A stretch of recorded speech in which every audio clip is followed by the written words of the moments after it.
friends of the homestead, welcome back. We're gonna give a go at moving the cows today to a new paddock and taking kiddo with me in the larger pack here, and we're gonna see how it goes. I think it's a little more comfortable for him in the big pack. The other one's kind of smashed against my back, which is easier for me to carry because like all that weight's closer to my back, but I want him to maintain being happy back there. So we're gonna give moving the cows a try, and I'll show you what we're up to. Also have you guys doing on bigger legs today, so we're gonna, I don't know, give it a try. Thanks to everybody who watched Tanya's video the other day. She did a really good job at it, and it was her first time filming, and she edited the whole video too, other than a few little things here and there that I helped her with for the editing process, just because, whoa.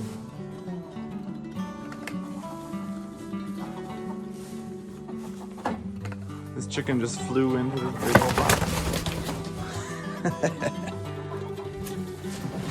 She got out just fine. We'll say hello. See, the guys are inside. They only come inside when it's beautiful outside. Cold and rainy, they stay out all the time. It's crazy. Are we discovering a nesting location? We are, look at this. So in this corner here, we've got a bag of wood chips from Tractor Supply. There's some eggs down there. They busted it open. So we're gonna have to get back there and get those eggs. So we're gonna get the cows' pasture paddock moved. But right now, they're both inside. So I'm gonna close this gate so we don't have to worry about them escaping into other parts of the pasture while we move the fence around.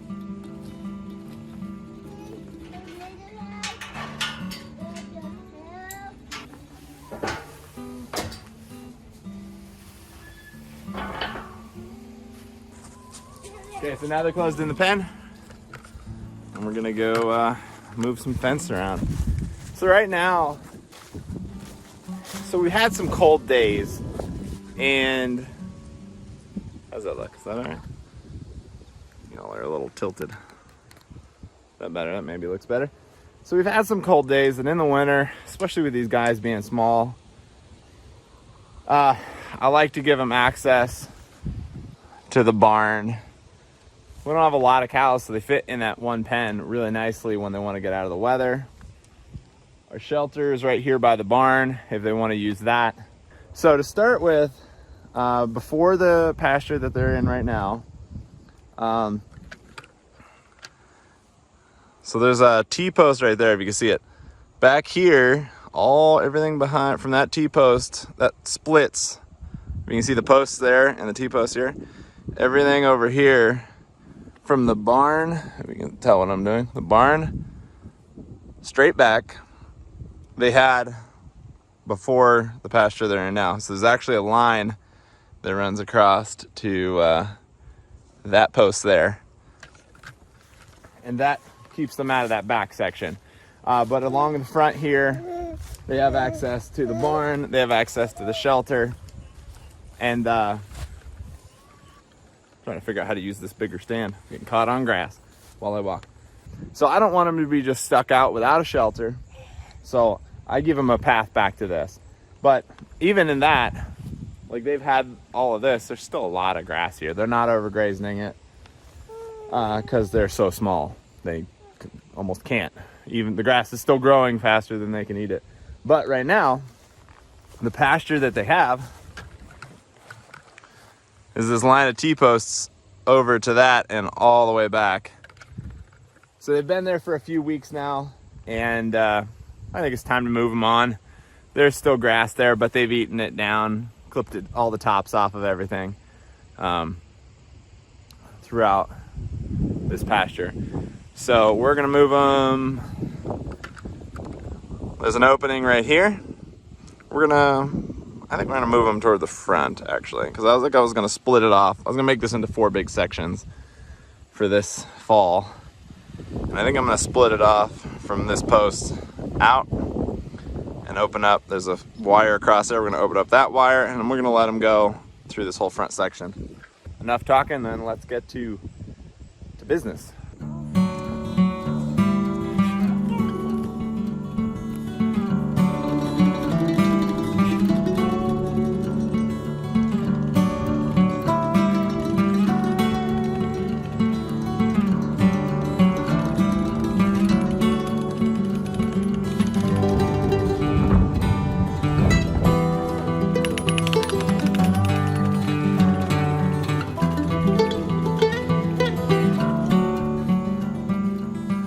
Having 2 reels and 2 lines makes this a lot more walking, but I'm gonna get this other one down and then I'll show you how we're putting it back up in order to get them to be able to go over to the other side.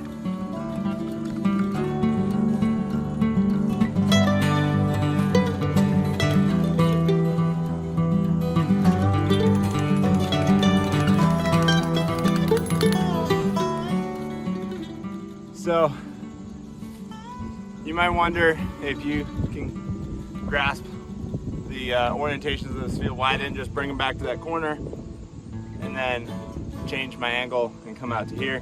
The reason is because this fence is different than the other side. You'll see that in a minute. But I do have these 2 wires here to start with. These 2 wires aren't like a high tensile, they're just like a regular, I don't know, it's like aluminum hot wires. And these are kind of heavy when I hang them on it. They sag a lot. These aren't pulled as tight, and I think they were tighter when I started, but they're not now. But they work okay for just splitting these 2 pastures apart, since these old fence posts are still here, putting them to use. Anyway, so the way I do this, because this end is too heavy to hang there, and I just made up these simple loops using spare pieces of high tensile wire. Oh, get that back on. So anyway, it's a simple loop, just 2 little bend backs. This stuff's so stiff that holds just fine. And I just hooked that around here. So I could have hooked the reel to this, but then I would have had to jumper using a jumper, which I have one, not with me, but we have one in the barn. I could have jumpered it to this hot wire to make the line hot. But what we're gonna do is, the other cool thing about these reels is they have these pieces, which I like these a lot. These are an insulated handle. So that lets me hook it onto something that's not hot, and I won't transfer the hotness through it. So that lets me, basically, and I have to be careful. I turned all this fence off so I won't shock myself, but this hinges down while it's nothing on it. You can shock yourself grabbing it. But anyway, hook that on there, and then we pull it out to the other side. We're not gonna pick the highest one or this one works good for older cows. We'll go with that one. That one looks good. Yeah, this is a lot easier to do when you don't have when you have the extra hand.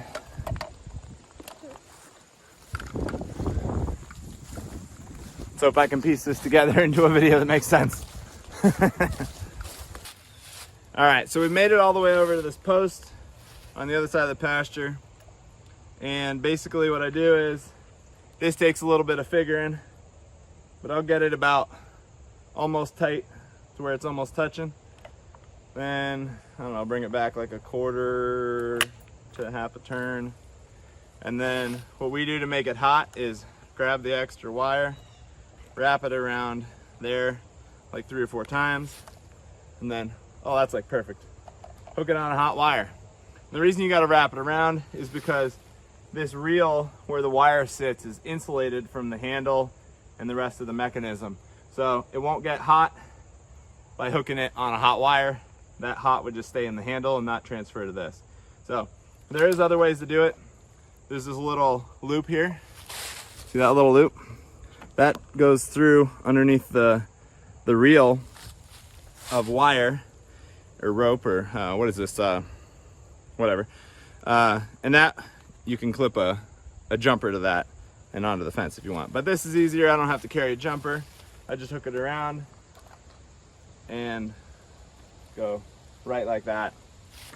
The other thing I can do to adjust the tension on these is just take one of these posts and shift it out or in and pull on the tension of the wire a little bit.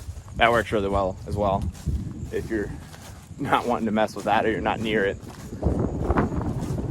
It just makes your line not so straight. Fence line. All right, now on to the other side. Squirt gun? How'd that end up in the pasture? I'll give you one guess. Joe, are you falling asleep back there?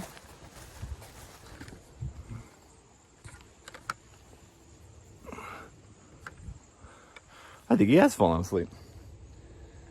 Okay, so let me show you what I got here. And I'm gonna show you this other reel. It's different. So, reel, oh, let's walk over here. It's like 10 feet away. So we got reel. I wanted 2 lines here. And I don't suggest 2 lines all the time. Just while the cows are training, 1 line is where it's at, because that is a lot less work. Literally half the work. So we got a reel and I got the insulator. So this is just run over there to some insulators that are on this post, some ceramic ones, as you can see. And actually it's the same wires that this is used to wrap those. So I just went around that and back over there, and that touching the other wires made it hot. All right. So let's see, hopefully you can see both of these in the frame. So these are my 2 different types of reels. I have 2 of the Terragates and 1 of these. This is I think when I bought it was 35 bucks from Tractor Supply. This is definitely better than nothing. Let me get that out of the way. Other than that, I hate this reel. If you don't have anything else and you're on a very limited budget, get one of these. But these are so much nicer. For one, if you're wrapping it up, if it was a hot wire that you were wrapping up, handle on this is a lot smaller, Terragate's a lot bigger. Still, biggest thing, well, there's 2 really big things. First big thing is, this is the tensioner for that, and this has like a, I don't know if you can see it, like a snap thing. You gotta like pull it, but it looks like a chintzy piece of plastic. I'm not sure how this one works, but it doesn't look like, I think it's like a piece of metal. Oh, I don't know. No, it's a piece of plastic back here, but it seems sturdier than this one. And this one, you gotta do it. It's just a little harder. I guess one good thing about this one is if you're using let's flip it around. If you're using these loops to make it hot, Terragate's a lot smaller and this one's bigger. I don't know if that's a good thing or a bad thing. This one's easier, definitely easier to get like an alligator clip on. The other big difference is, I guess there's 3 whole big differences. So the other one is the Terragate, and I think the O'Briens and some of the nicer ones have this too. They have this guide on it, and that just helps. I like that because once you pull this in, this locks into place and it doesn't move. It stays put when it's not in use, and it helps just guide it while you're going in and out. This one doesn't have that, so you know, you can just go all the way around. Anyway, kind of jams into there. It's all right. It gets the job done. But the thing I hate the most about this reel is it is not a geared reel. And that doesn't seem like a big deal until you're walking like 1,000 feet rolling up wire and you have to turn it 3 times as many times. So that's what the 3 to 1 is on that. For every 1 time you turn the handle around, the reel goes around 3 times. And that is way more close to like a walking speed. You gotta walk so slow and like reel this so fast. It's just not that fun. But Terragate reel's like 70 bucks, just the reel. This one's like $30, just the reel. So if you got on a limited budget, absolutely go with this. Don't try to do this wire on like a spool. That's just terrible. All right, so let's split this pasture somehow.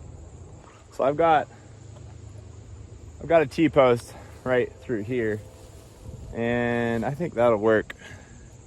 Reason we're gonna do this front section first is we get a little more water sitting up along the edge of the fence up there, and I'd rather do it now than later in the colder season when we start getting more precipitation. Right now, it's probably a little bit wet, but not too bad. They're still small. And most of this is dry, but just like out towards the outside edges up there. And the pasture back here is got a little more elevation to it, a couple of feet at least. I think we're just gonna hook this, get kind of in line with that. We're just gonna hook it on one of these liners, like this. I'll let that stretch it a little bit. It'll be all right. And we'll pull it across. And we'll see how this goes. So here's one of my challenges. I don't have any insulators on this post. And I'm pretty sure I did. So these insulators, post is a little wiggly.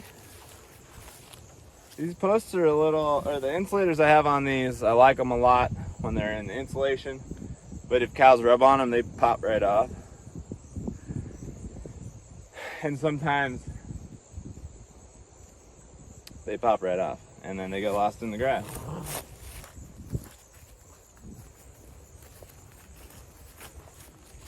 So this is the insulator. They're called lock jaws. They're really meant for like corners. So you can come in and make a corner. You can make a U, honestly, but they're really good for like 90-degree corners. On T-post. Gets the job done. And it made in the USA, so bonus. So coming across here, I use them for straight lines too. They work pretty well.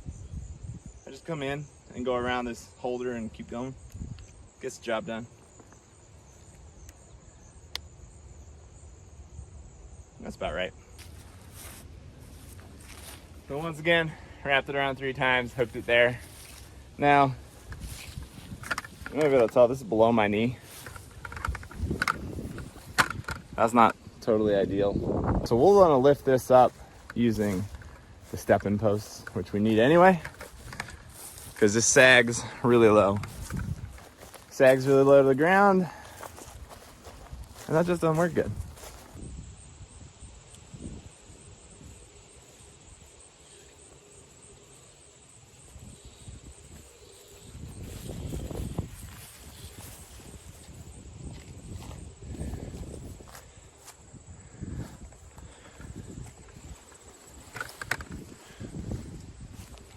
Anyway,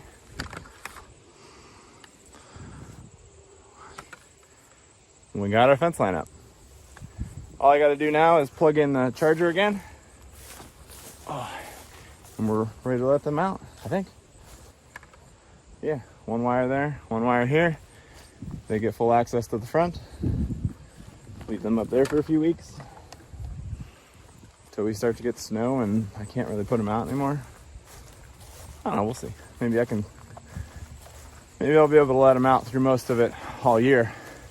This front corner up here by the barn ends up being our sacrifice paddock. So they can always be outside if they want to.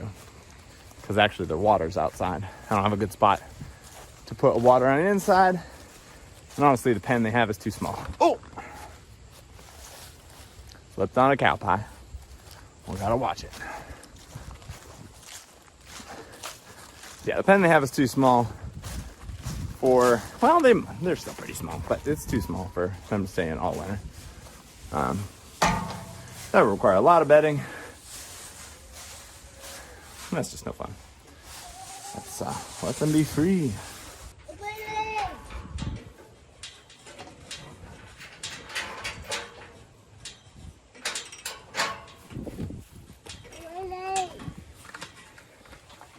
You what? Your leg in the boot? No, that's not what you're saying.